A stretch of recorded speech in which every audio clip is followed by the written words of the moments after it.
En la antigüedad, el niño era considerado como un estorbo y el padre decidía si criarlo, abandonarlo o eliminar a sus hijos. Entre el siglo II y III aparece un modelo distinto de la familia y el niño. El matrimonio es más importante que el concubinato y el nacimiento que la adopción.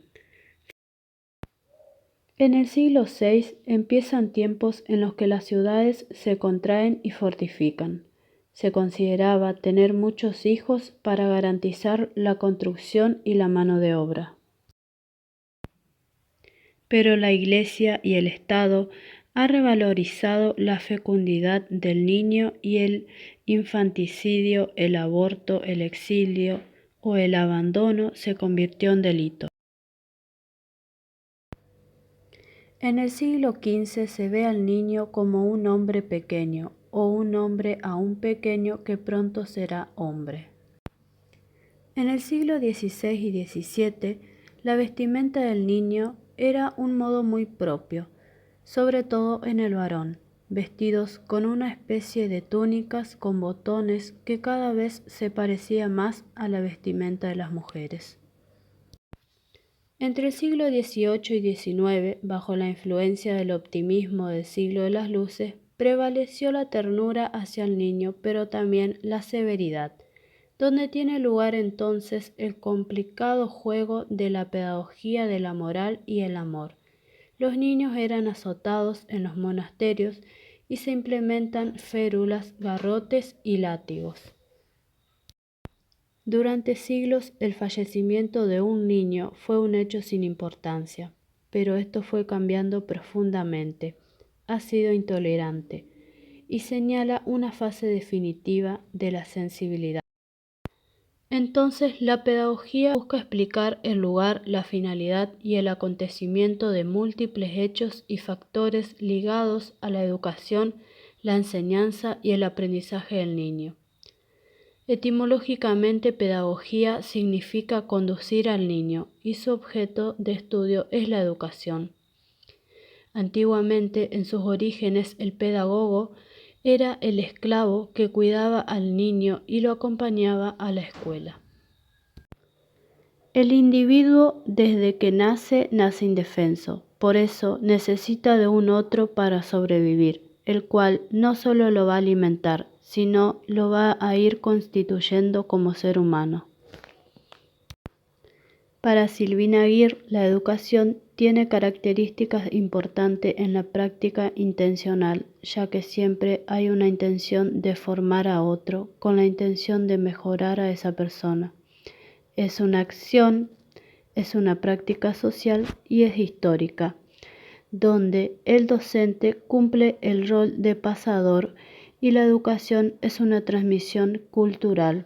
Es un hecho concreto, situado y significado históricamente, con la intención de mejoramiento integral de la persona. Los pedagogos han señalado dos tipos de educación: la educación en un sentido amplio, que entiende que todo fenómeno social siempre es educativo y forma parte de la socialización, y la educación en sentido estricto, que considera que un fenómeno es educativo solo cuando la socialización es intencional y consciente. A lo largo de los siglos, antes y después del nacimiento de Jesús, se fueron dando distintas formas de institucionalización de la escuela. Ya en las primeras sociedades recolectoras, nómades, etc., la transmisión de los saberes garantizaba la supervivencia, la producción y la reproducción de los mismos. A fines del siglo XV, la educación era un privilegio propio de la élite.